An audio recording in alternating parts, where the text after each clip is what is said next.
1. The Dragon Awakes. Chapter 1. The nightmare rose out of the mountain, vast and glittering. Turtle had never seen a dragon so large. He had never seen eyes so sharp. He knew instantly that this dragon could and would happily kill him in a heartbeat. Terror pounded through him like waves in a storm, building higher and higher.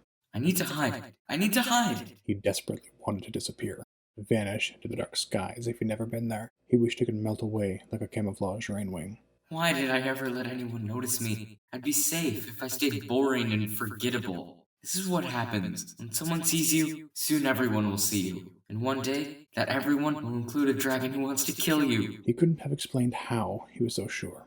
Darkstalker was smiling at the dragonets below him. In fact, he looked absolutely delighted, not particularly murderous. And yet, as his eyes darted past Turtle thought he saw a flash of hatred there, deep and fierce. For some reason, this legendary dragon, the most powerful Nightwing who'd ever lived, loathed Turtle with all his heart. Turtle was sure of it. He's going to kill me the first chance he gets. This wasn't how he'd expected his story to end. Turtle had always loved stories. He loved histories and animus tales and stories of war, of skyfaring pirates or enchanted treasure, of scavengers who could speak the language of dragons, of lost tribes in faraway lands. But his favorite stories were about heroes, especially the ones in the scrolls his mother wrote. Since she was so busy with running the kingdom, writing her scrolls and protecting her heirs, Queen Coral didn't have much time or interest to spare for any of her 32 sons. Reading her stories was as close as Turtle could ever get to her. He loved scrolls about brave dragons who saved the day and stopped the forces of evil. One of his favorites was about a dragon named Indigo, who'd rescued the entire tribe from a deranged killer. Another starred an insignificant gardener named Droplet, who discovered a secret invasion of Mudwings and fought them off before they found the hidden palaces.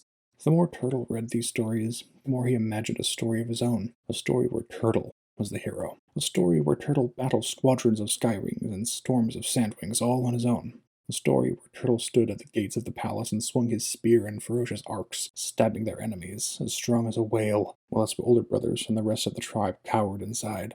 A story that ended with his parents cheering and hugging him, and then his mother would write a scroll that was all about him. Turtle, the strong and mighty. Turtle, a tale of a hero heroically doing hero-type things. How Turtle saved the entire kingdom with his awesomeness. Sometimes, when Turtle had a moment alone, or when he wasn't paying attention in class, he would secretly write pieces of this story on scraps of slate he kept hidden in his room. He dreamed that one day he'd have a whole manuscript to show his mother, and then she might say, "Oh, son, I know one of my daughters will run the kingdom eventually, but you are the true heir I've been waiting for. The next writer in the family." A hero or a writer, or both, why not? That would be Turtle's place in the world. But then, too soon, and disguised in a confusing shape, his chance came. His one opportunity to save the day and be a hero in his parents' eyes. But he didn't even know it until it was over, and he'd failed. He failed, and they hated him, and he'd never get that chance again. That night, when he'd failed to find Snapper and save his unhatched sisters, Turtle destroyed every bit of writing he'd ever done, and swore he would never write again. He'd stop dreaming. He'd stop imagining that a useless dragon like him could ever save the day or make something wonderful. He wasn't the hero, and he wasn't the storyteller. He was the idiot who fell over his claws in the first chapter, had to be rescued in the fourth, nearly ruined the whole plan in the ninth, and ran away at the end, or died if he was really extra stupid. So he hid his one power and stayed exactly where he's supposed to, under the surface of the water, in the middle of his pack of brothers. Ordinary, unmemorable, a dragon nobody would expect anything from, and so nobody could ever be disappointed by him again. And that had worked for quite a long time, until he made the mistake of caring about some other dragons and trying to do a couple of little things to help them. And where did that lead him? Right to the feet of the most terrifying dragon the world had ever known. This is the part where I die pointlessly. The one who gets sacrificed, so the real heroes can get on with saving the day. His wings were shaking so hard he couldn't stay in the air. He dropped down beside Moon and Qibli, clutching the ground with his talons. Winter and Peril were still hovering in the sky, their wings beating, silver and gold flashing in the moonlight. I need to hide, Turtle thought. But how could anyone hide from the most dangerous dragon in the world, a mind reader, an animus, and a seer who knew the future? He can't read my mind, though. Turtle's gaze dropped to the 3 remaining Skyfire stones in his armband, which shielded him from mind readers. Maybe he had a millisecond to do something, anything, before Darkstalker foresaw it and stopped him. He scrabbled his talons along the ground, keeping his eyes on the towering Nightwing. His claws closed around something small and rough, a broken stick from one of the trees that had fallen when the mountain cracked open. Hide me! Turtle thought at it frantically. Hide me from Darkstalker. Darkstalker stretched his vast wings and grinned at Peril. Ah, that's infinitely better, he said. Nice to finally meet you, Peril. Thank you so much for your help. Peril roared furiously and threw herself at him, claws outstretched and flames blazing from her mouth. Peril! Moon shrieked as fire engulfed Darkstalker's face. Oh, no, no, no, Darkstalker said, waving away the smoke. He pressed one of his front talons into Peril's chest and held her at arm's length while she struggled and tried to bite him. Peril, very brave, but... First of all, I'm your friend, although I realize that you're new to that whole concept. Second of all, invulnerable scales over here. Didn't you know that? Surely that detail came up at some point in the great scary legend of Darkstalker. There's nothing you can do to me, little fire scales, so settle down and let's start over. Peril fell back, breathing heavily and brushing at her scales where Darkstalker had touched her. The smoke rising from her wings twisted into the thin clouds in the sky overhead. Turtle's heart was still pounding. Darkstalker turned towards Moon, and his eyes went right past Turtle, as though the Sea-Wing Prince was not there. But Turtle still didn't feel safe, not completely hidden, not yet. Darkstalker paused with a slight frown. Weren't there more of you? He asked, touching his temple. Wasn't there someone I particularly wanted to see? Moon glanced around, confused. Particularly wanted to see? Does he mean me? I need a better spell. Turtle thought in a panic. He gripped the stick harder. As long as this stick is near me or touching me, I enchant it to hide my entire existence from Darkstalker. This means he cannot see me or hear me. He cannot remember that he's ever heard of me. He cannot hear me in other people's minds or conversations, and he cannot see me anywhere in his futures. I enchant this stick to completely erase the dragon holding it from Darkstalker's awareness. The furrow disappeared from Darkstalker's forehead. Moon! He cried, beaming at her. We're finally meeting. Isn't this amazing? Wow. You're a lot smaller than I thought you'd be. That's you, actually. Qibli said, finally finding his voice. You're a lot bigger than you probably remember. Darkstalker looked down at the ground, held out his talons, and flicked his massive tail, knocking a shower of boulders down the slope. He wasn't really as big as the entire mountain, although it had seemed that way to Turtle at first, but he was at least 3 times as big as the biggest full-grown dragons Turtle had ever seen. I really am, Darkstalker said, delighted. 2,000 years of slowly growing. I must be the hugest dragon that ever lived. Also the oldest. By the shining moons, I'm ancient, aren't I? Beware the darkness of dragons. Moon said, taking a step back. Beware the stalker of dreams. Oh, that's not me, Darkstalker said. Moon, come on, you know that. I don't slither about in the dreams of other dragons apart from fixing your nightmares. I'm guessing that part of the prophecy was about Queen Scarlet, who you might remember was chock full of darkness. On the other Talon, something is coming to shake the earth.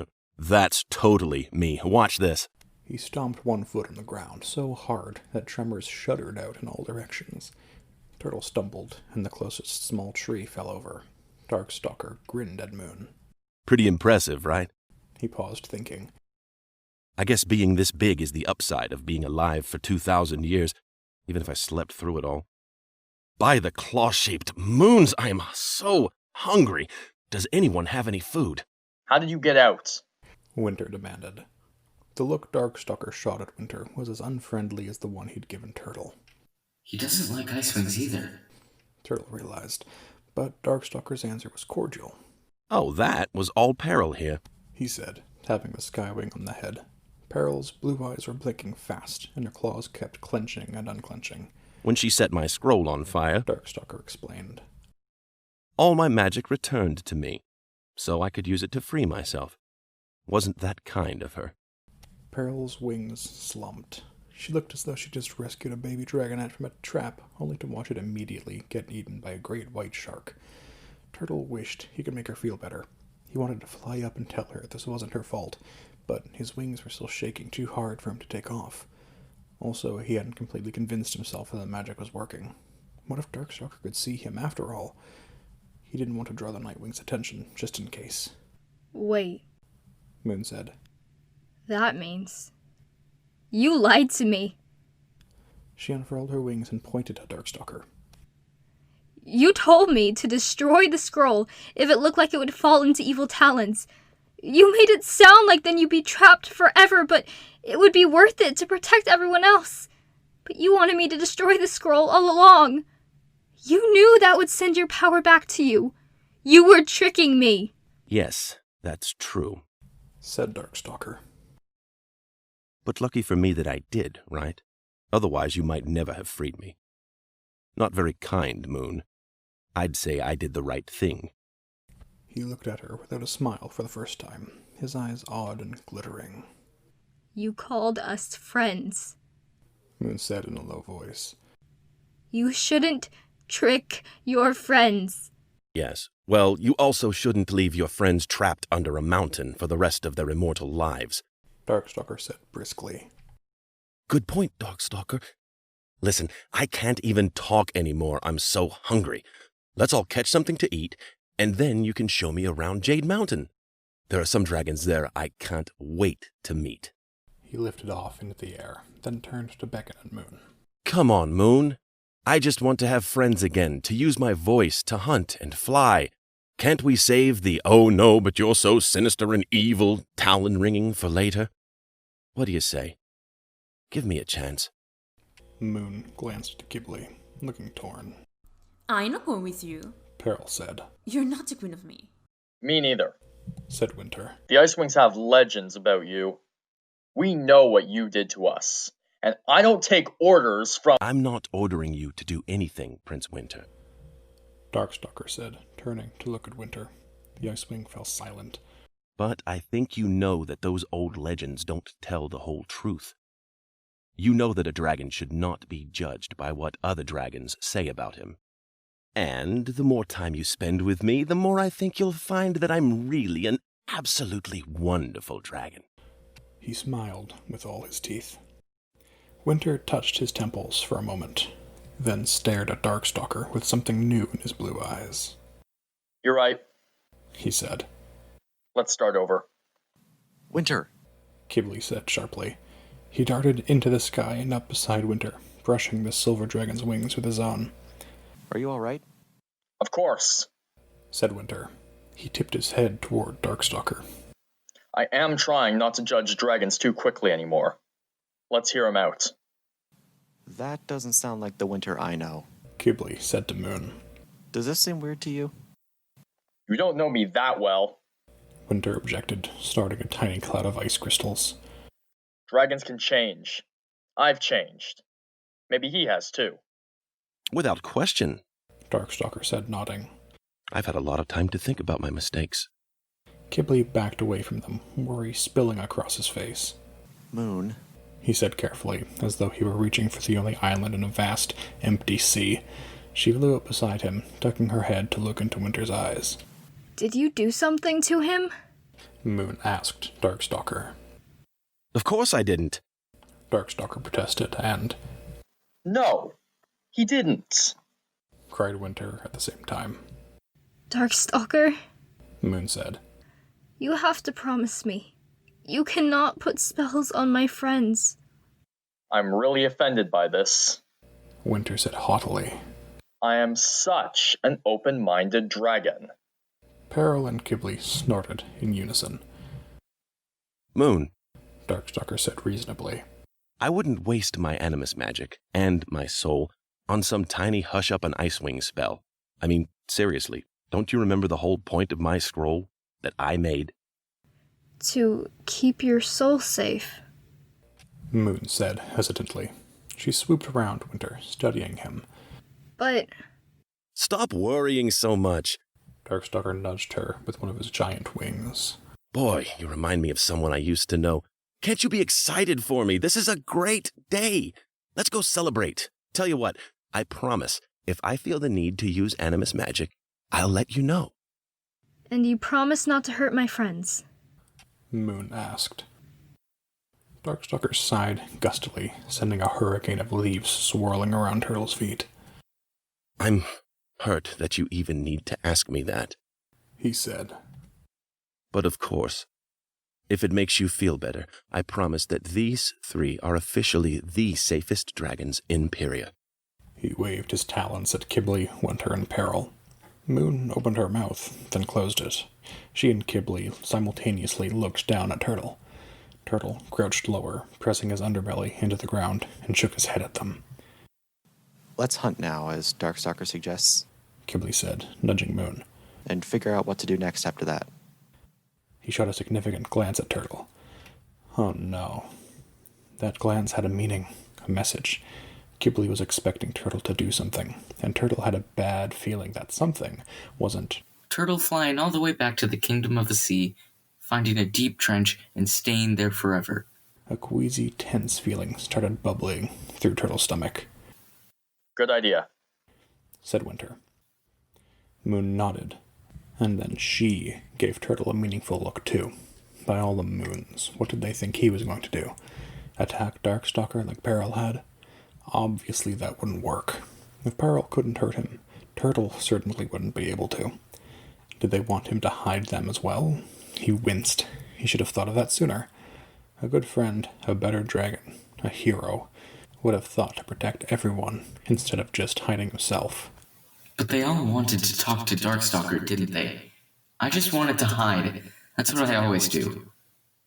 As the dragons flew away, veering southwest, Qibli twisted in a spiral, looking at Turtle again, and flicked his tail in the direction of Jade Mountain. Oh. Turtle realized. They want me to warn the school. I can probably do that without messing it up. I think.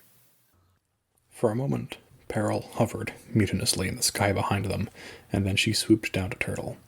Aren't you coming too? She asked. Don't we all have to follow his grand mighty lordship's sinister face? Turtle shook his head and held out the stick. He can't see me, he whispered. I hid myself from him. Peril's face lit up. Of course, she said. That's awesome! You have animus magic. You can kill him. Oh, said Turtle, flustered. No, I don't really kill anyone.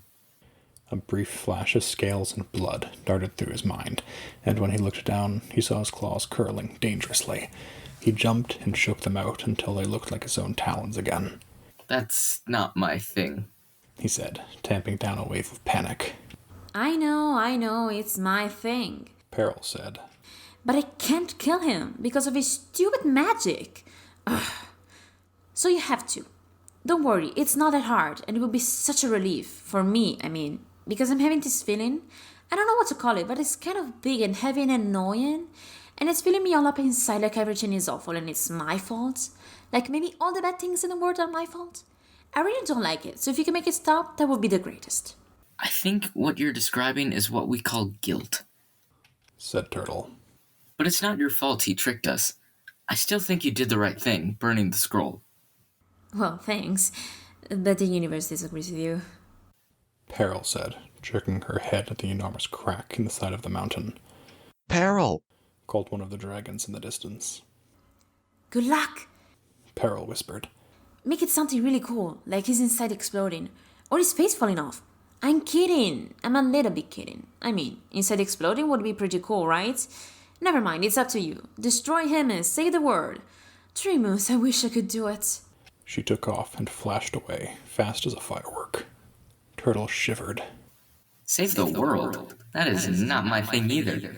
I would definitely mess it up. That's way too much pressure. I am clearly not the hero. He raised his eyes to the shadowy peaks of Jade Mountain. But I know where I can find some.